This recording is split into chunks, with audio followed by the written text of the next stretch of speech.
Hi, I'm Tyler, here with Inside at IAIS, and we're outside getting our Three Sisters garden planting ready.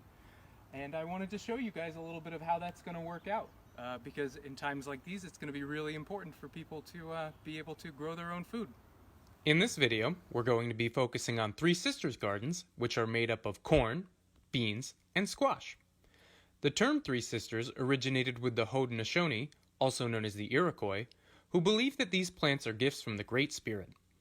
Three Sisters plantings are a classic example of companion planting, which is the practice of growing different types of plants closely together to help each other grow. The name Three Sisters refers to how these plants are seeded together in the same mound to help each other grow, just as sisters do. The tall corn plants offer support for climbing bean plants. The bean plants produce an excess of nitrogen that the other plants use to aid in their growth, and the large squash leaves act as a living mulch, shading out the soil to retain moisture and prevent weed growth. This diagram shows how each seed is arranged around a mound of soil. Keep in mind that each type of seed is going to be planted at different times. It's going to be important to make sure that you select the right varieties when it comes to a Three Sisters planting. So for the corn that you plant, you can plant any type of corn, be it sweet corn or flint corn, or this is actually popcorn. If you can, it's best to choose a taller variety because that's going to give a nice tall trellis for your beans to climb up.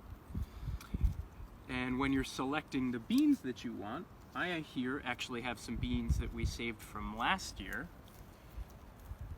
If you get into using heirloom seeds and open pollinated varieties, you can save your seed from season to season and avoid having to go to the store to buy more seeds. These beans are pole beans or runner beans, and that's exactly what you're going to want for a Three Sisters planting because they are going to climb up that corn stalk, like I said, instead of a bush bean, which will be low and closer to the ground and taking up more space on your mound here. I don't have any squash seeds with me. When you're selecting your squash varieties, you can either plant a summer squash, which is going to take up less space and will give you a flush of fresh food to use in the summertime, or you can plant a winter squash, which is going to take a bit longer for you to get some actual food from, but it will provide you a nice storage crop that will last into the colder months of the year when you might not have other fresh foods available. We're going to be getting at least 6 hours of sun here. That's what you're going to want for your Three Sisters planting.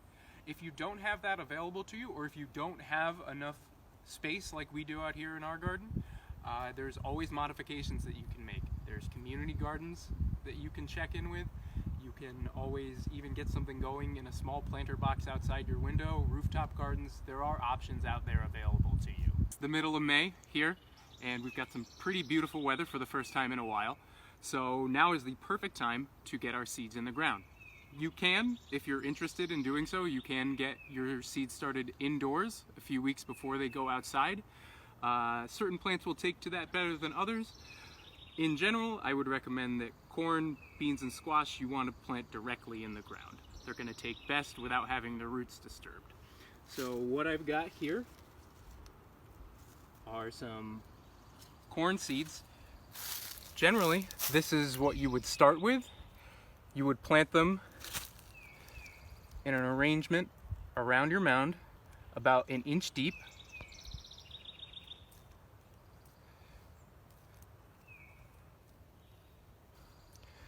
And then in a couple weeks, after they've germinated, I'm going to come back out here and I'm going to plant my bean seeds.